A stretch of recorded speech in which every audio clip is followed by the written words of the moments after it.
Hi అండి, అందరికీ నమస్కారం. నేను మీ Venugopal Reddy from Josh innovations private limited, Josh institute of foreign languages, ఎడ్యున్ కెరీర్ గైడెన్స్ సంయుక్తంగా జైకి సంబంధించినటువంటి అనేక వీడియోస్ మనం రూపొందిస్తున్నాం. అయితే ఈరోజు ఒక ఆసక్తికరమైనటువంటి టాపిక్తో నేను మీ ముందుకు వచ్చాను. ఇదేంటి అంటే ఐఐటీస్లో అమ్మాయిలు ఎంత పర్సంటేజ్ ఉన్నారు, గతంలో ఎంతమంది ఉండేవాళ్ళు, ఇప్పుడు ఎంతమంది ఉన్నారు, ప్రభుత్వం ఏమేమి చర్యలు తీసుకుంది వాళ్ళని ఎంకరేజ్ చేయడం కోసం అనేది ఈ వీడియోలో మనం చూద్దాం. So engineering equity, the rise of female enrollment in IITs. ఒక భారీ మార్పు జరుగుతుంది. మన కుమార్తెలకు ఐఐటి ద్వారాలు మరింత గొప్పగా అవి ఓపెన్ అవుతూ ఉన్నటువంటి పరిస్థితి. 20% రిప్రజెంటేషన్ ఇన్ 2025, 20% చేరుకుందనమాట. ఓవరాల్ ఐఐటీస్లో ఉన్నటువంటి స్ట్రెంత్లో ఇది వచ్చిందనమాట. అదే 2017లో మనకు తీసుకున్నప్పుడు కేవలం 8% ఎన్రోల్మెంట్ ఉండేది. కేవలం కొన్నేళ్లలో ఈ సంఖ్య చాలా తక్కువగా ఉండేది. ప్రభుత్వం చర్యల పరిస్థితిని పూర్తిగా మార్చివేశాయి. అకాడమిక్ ఇయర్ 2025 ఎస్టిమేటెడ్ మొత్తం 18,000 సీట్లు ఉంటే ఫిమేల్స్ అడ్మిటెడ్ ఎంతమంది ఉన్నారంటే 3,664 మంది అడ్మిట్ అయ్యారు. సో ఇది పర్సంటేజ్తో క్యాలిక్యులేట్ చేసుకున్నప్పుడు 20.15%, అంటే 20.15%, 20% వేసుకోండి, 0.15. ఇది కేవలం 1% మాత్రమే కాదు. అంటే ఈ ఏడాది 3,664 యూనిక్ సీట్స్ విద్యార్థుల కోసం ఈ సంవత్సరం కూడా మీకు ఉన్నాయి అని ఒక మీనింగ్ అనమాట. So IIT Hyderabad zone advantage, IIT Madras, IIT Hyderabad and IIT Tirupati, IIT Palakkad, ఈ ప్రాంతం దేశంలోనే ముందంజలో ఉంది. కొన్ని సంవత్సరాలలో ఇక్కడ మహిళల ప్రాతినిధ్యం 26% వరకు పెరిగింది. ఓకే, సో మిగిలింది ఇక్కడ నేషనల్ యావరేజ్ మనకు 20.15 ఉంటే, బట్ ఈ 4 ప్రాంతాలు, ఎందుకంటే మనకు సౌత్లో ఇంజనీరింగ్ క్రేజ్ ఎక్కువ ఉంటుంది కాబట్టి అమ్మాయిల్ని బాగానే చదివిస్తున్నారు. సో దాంతో అమ్మాయిల యొక్క పార్టిసిపేషన్ కూడా పెరిగి 26% వరకు ఈ 4 ఉన్నారనమాట. సో జేఈ మెయిన్స్ ఫస్ట్ స్టెప్లో ఎంతమంది ఫిల్టర్ అయిపోతున్నారని చూసినప్పుడు మొత్తం రాసేటువంటి 14 లక్షల్లో అప్లై చేసుకునేటువంటి వాళ్ళలో అమ్మాయిల యొక్క సంఖ్య 5,25,000 ఉంది. అంటే 34% ఉందన్నమాట.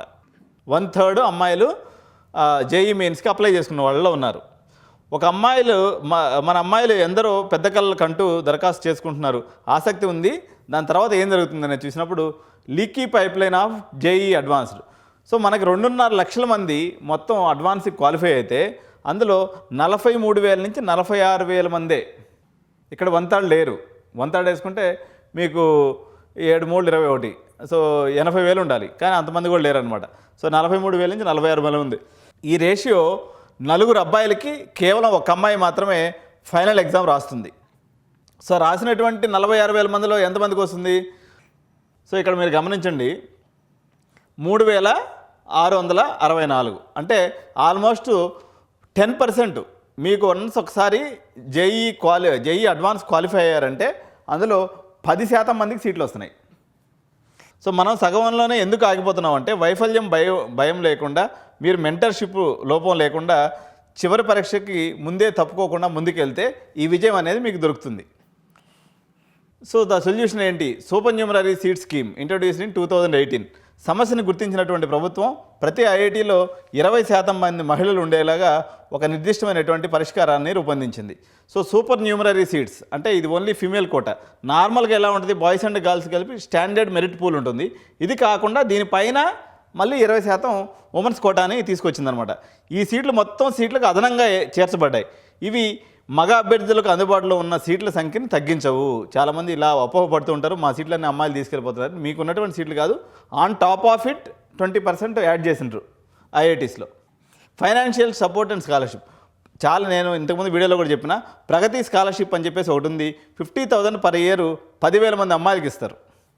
సో మీరు ఐఐటీస్లో కానీ ఎన్ఐటీస్లో కానీ చేస్తే జస్ట్ అప్లై చేసుకుంటే మీకు నా సంవత్సరానికి 50,000 గవర్నమెంట్ ఫ్రీగా ఇస్తుందన్నమాట. సాంకేతిక విద్య అందుబాటులో ఉండేలాగా చూస్తున్నారు. తద్వారా మీ అమ్మాయి ప్రతిభకు డబ్బు ఎప్పుడూ అడ్డంకి కాకూడదనేది దీని యొక్క పంచాయతీ. So tuition fee waivers, merit cum means scholarship. తక్కువ ఆదాయ మార్గాల నుంచి వచ్చే విద్యార్థులకు ఐఐటీలకు ప్రాధాన్యత ఇస్తూ వారు తమ విద్యను ప్రూవ్ చేసుకునేందుకు చాలా ఐఐటీస్లో ఫస్ట్ ఇయర్ ఫీజు 0 చేసేసారండి. అమ్మాయిలు చేరితే చాలు, మాకేం ఫీజు కట్టబడలేదు, మీరు అయితే వచ్చి మా దగ్గర చేరమని చెప్పేసి అడుగుతున్నటువంటి పరిస్థితి. పర్టికులర్గా నార్త్ యూనివర్సిటీస్ అయితే మన దగ్గర సౌత్లో బాగా ఎక్కువ మంది అమ్మాయిలు చదువుతారు కాబట్టి ఇక్కడ ప్రాబ్లం లేదు. 26% రిప్రజెంటేషన్ ఉంది. మీరు నార్త్ ఈస్ట్కి వెళ్ళినా లేదా నార్త్కి వెళ్ళినా కానీ అమ్మాయిలు అంత ఎక్కువగా ఐఐటీల దాకా చదవట్లేదు. కాబట్టి వాళ్ళు అందరూ కూడా మ్యాక్సిమం ఫస్ట్ ఇయర్ ఫీజు కూడా ఫ్రీగా ఇచ్చేస్తున్నారు. సో డబ్బులు లేనటువంటి మిడిల్ క్లాస్లో ఉన్నటువంటి ఇప్పుడు నారాయణ శ్రీచేతనలో ఎక్కడ చేరినా 3-4 లక్షల రూపాయలు కట్టాలి, అంత స్తోమత లేదనుకునే వాళ్ళు మెంటర్షిప్ ప్రోగ్రామ్స్ ఉంటాయండి, సెంట్రల్ గవర్నమెంట్ ఇవన్నీ. విజ్ఞాన్ జ్యోతి VIGYAN విజ్ఞాన్ జ్యోతి అని ఒక ప్రోగ్రామ్ ఉంది. క్లాస్ 9th and 12th మీరు స్టెమ్ ఎంకరేజ్మెంట్ కోసము ఇక్కడ ఈ మెంటర్షిప్ ప్రోగ్రామ్ని మీరు ఆడుకోవచ్చు. విజ్ఞాన్ జ్యోతి అనేటువంటి ఒక యాప్ ద్వారా లేకపోతే ఒక వెబ్సైట్ ద్వారా మీరు మెంటర్షిప్ అనేది తీసుకోవచ్చు. అదేవిధంగా ఉడాన్ అనేసి ఇంకొక ప్రోగ్రామ్ ఉందండి. దీంట్లో ఫ్రీ ఆన్లైన్ రిసోర్సెస్ మరియు వీకెండ్ క్లాసులు కూడా నడుస్తూ ఉంటాయి.